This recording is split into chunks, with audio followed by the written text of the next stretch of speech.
Hey guys, today we're talking about the 3 most important aspects to a fix and flip. Get one of these wrong, it might hurt your deal. Get 2 of these wrong, it might kill your deal. Let's get into it. What's up guys? Today we're talking about fix and flip investing. So if you've ever thought about getting into real estate, one of the absolute most popular strategies is doing a fix and flip. Put very simply, you buy a property, you fix it up, and you sell it for more than you paid for it. Sounds simple enough, but there's a lot of pitfalls and a lot of things that have to go right for you to make money. I have a little bit of experience with this. Professionally, I'm not so much of a fix and flip person, I'm more of a fix and hold person, but the general strategy is pretty much the same. I've been involved with probably 24 apartment renovations, so in our various apartment communities, we will take an empty apartment unit, we will renovate it, we'll manage the construction project, and then instead of selling the property at the end, we'll go ahead and rent it out and keep it for cash flow. But managing the project is the same, and I can certainly speak to my experiences dealing with contractors and vendors and all that kind of stuff. On top of that, professionally, I am a commercial real estate lender where I specialize in lending to fix and flip investors for funding these types of properties. I've funded tens and tens of millions of dollars of fix and flip loans all throughout the country. And what I've noticed is that there's certainly a number of themes that you're gonna see when it comes to the issues that investors run into time and time again. And one of the things I've noticed over the years is that there's certainly a lot of similarities between what new investors run into and then the mistakes that experienced investors don't make because they've been around the block a time or two. So let's get into the 3 aspects. Let's talk about what they are and what you have to do to nail each one and really why getting more than one of these wrong can derail your deal. All right, so the 3 aspects of a fix and flip deal. I don't know why I did 3 like this instead of this, Roman. Am I on Inglourious Bastards or something? Oh my God. 3 Gläser.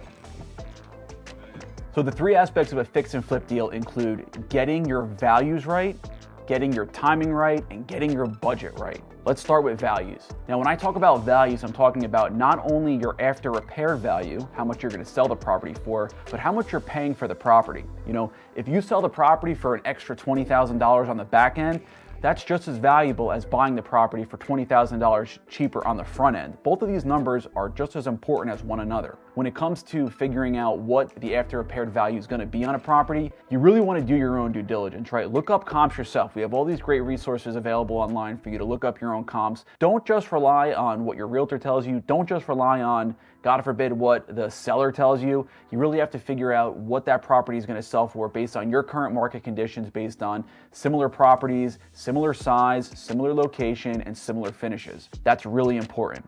On top of that, the as-is value of your property, you really have to buy this at a good price. The reason is because when you look at a deal, this is something a lot of newer investors do, they might look at a property and say, okay, if I buy it for this, I put this much money into it, and then I sell it for this price, I have, let's say, $100,000 in gross profit. It sounds like a lot of money until you start thinking about, I have sales commissions to pay, I have staging to pay for, there's carrying costs, taxes, and insurance. If I got a loan on the property, there's probably interest to pay.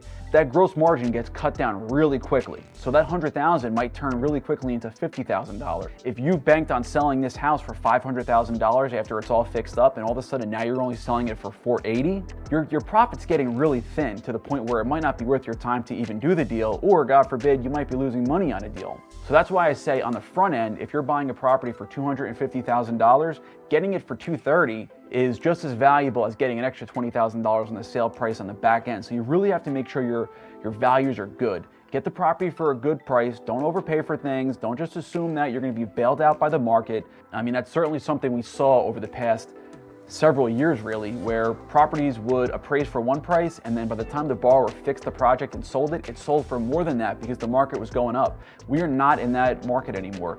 Prices are going sideways or they're starting to come down. So if you're going to be doing a fix and flip, you really need to make sure these values are good. And that brings us to our second point, is timing. The second pillar of a fix and flip, you have to get your timing right. And I will say, this is probably the #1 aspect of a fix and flip that new investors get wrong. I can't tell you how many times I have a borrower come to me and say, hey, I had this great deal, and I agree. They're getting it for a good price. I think that their budget looks okay. I think that their after repaired value looks okay. They have a plan for a good contractor to get in there and do the work. But then they tell me, yeah, I'm doing this $80,000 renovation. I'm gonna buy this property and flip it and sell it in 90 days. It's not happening. The amount of times I've seen a borrower successfully complete and exit a fix and flip in 90 to 120 days, it's very, very rare, even for a very light renovation like paint and carpets. By the time you buy a property, if you have to get permits, that's a process. You have to work with contractors and get their schedule all sorted out. They're probably not gonna be at the property or working as much or as often on your property as you want them to be.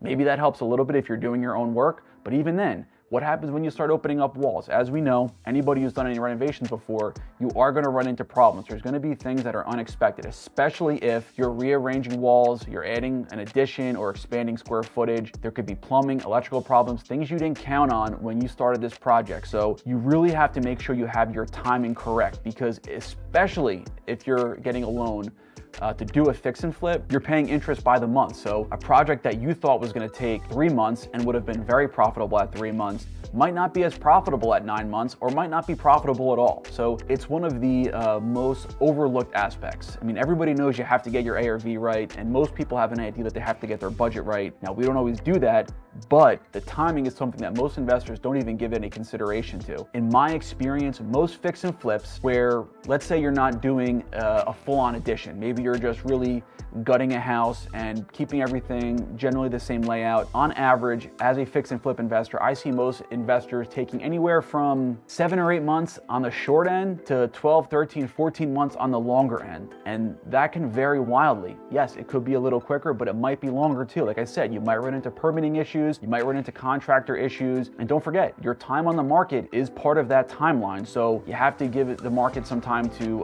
for you to be able to find a buyer and close on the deal. So don't forget about timeline. Keep it in mind. That brings us to our final point, is your budget. Again, this is something that experienced fix and flip investors tend to do much better than new investors. They get their budget correct. I don't know if there's ever been a fix and flip I funded where the borrower called me afterwards and say, hey, you'll never believe it, it came in under budget. It just doesn't happen.